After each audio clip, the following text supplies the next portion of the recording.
이번 중간선거 미국 차기 대선의 풍향계 역할을 한다는 점에서 양당 모두 지금 사활을 걸고 있다는 분석이 많습니다. 네, 전문가와 관련해서 짚어보겠습니다. 봉영식 연세대 통일연구원 교수와 자세한 이야기 나눠보겠습니다. 어서 오세요. 안녕하십니까.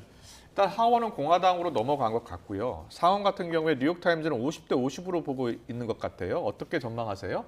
원래 이 중간 선거에서 집권당이 이긴 것은 100년 동안 3번밖에 없습니다. 그러니까 민주당 측에서 이번에 하원 과반수를 공화당에 넘겨준다 하더라도 그렇게까지 섭섭해야 할 것은 없습니다. 왜냐하면 지난 2018년에 민주당의 대약진을 하원 선거에서 했습니다. 네. 44년 만에 최대 의석을 확보했는데 그 당시 42석이었죠. 그렇기 때문에 이번에 42석의 대부분을 공화당에 돌려준다 이렇게 볼 수가 있습니다. 예.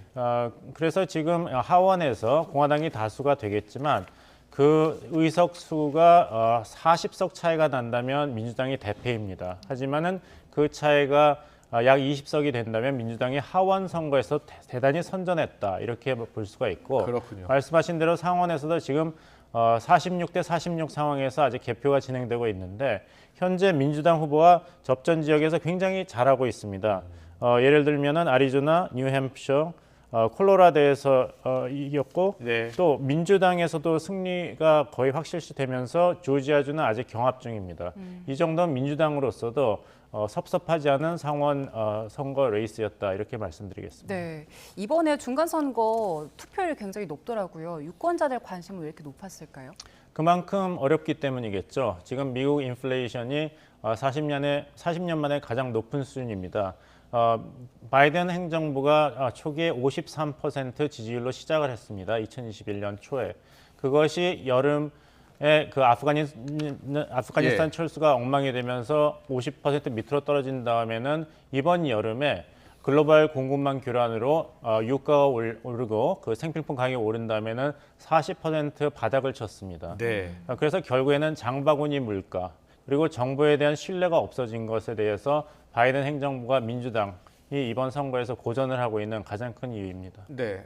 앞서 잠깐 설명하실 때 민주당이 중간 선거에 져도 지금 집권당이기 때문에 크게 섭섭할 필요 없겠다라고 얘기해 주셨잖아요. 예. 그럼에도 불구하고 지금 선전하고 있는 이유는 뭡니까? 경기가 어렵고 경제가 어려우면 보통 여당이 불리한 선거인데요.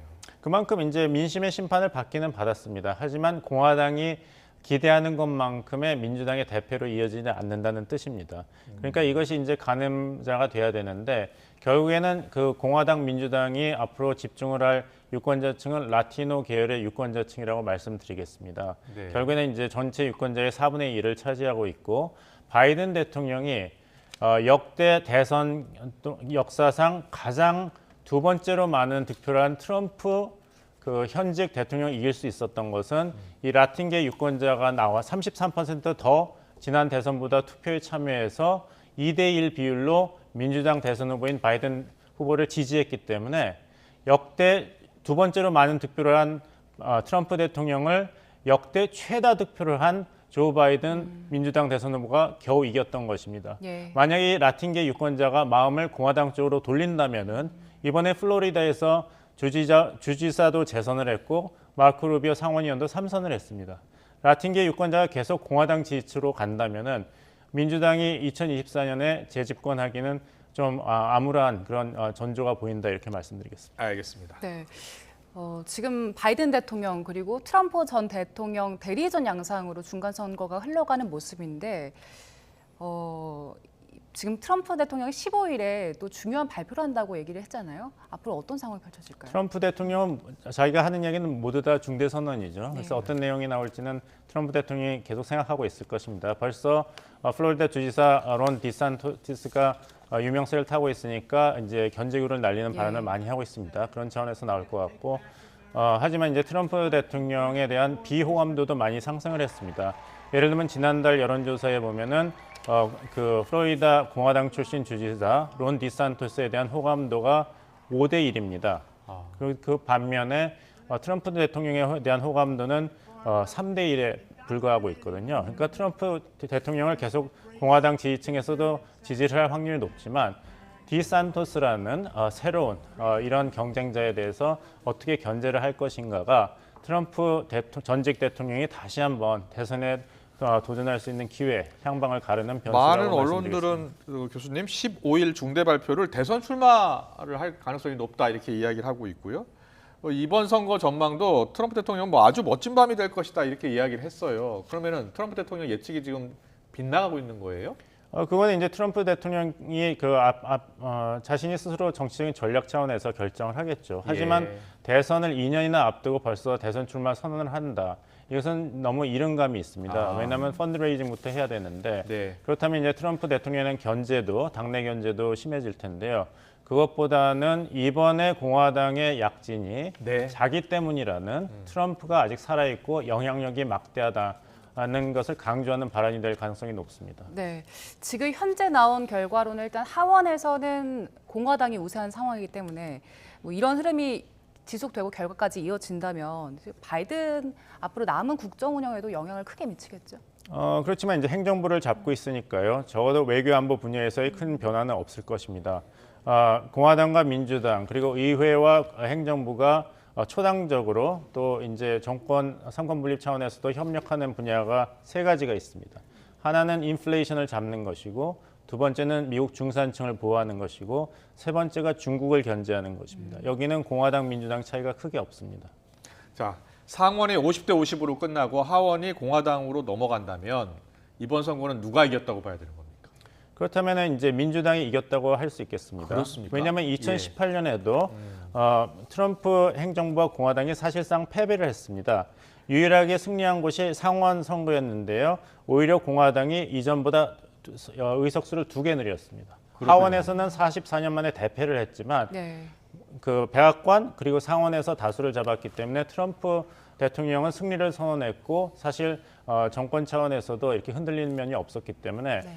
백악관을 계속 조 바이든 대통령이 지키고 있고, 또 하원과 상원에서 이 정도의 결과를 보인다면은 민주당 입장에서 그렇게 흔들릴 이유는 없고, 바이든 대통령의 그 정치적인 입지도 치명적인 손상은 받지 않는다 이렇게 그럼 말씀드립니다. 바이든 대통령이 재선 도전은 대선 도전 가도에는 이제 괜찮은 겁니까? 그건 좀 두고 봐야겠죠. 지금 예. 떠오르고 있는 그 후보군들, 뭐 카말라 해리스 부통령이라든지 네.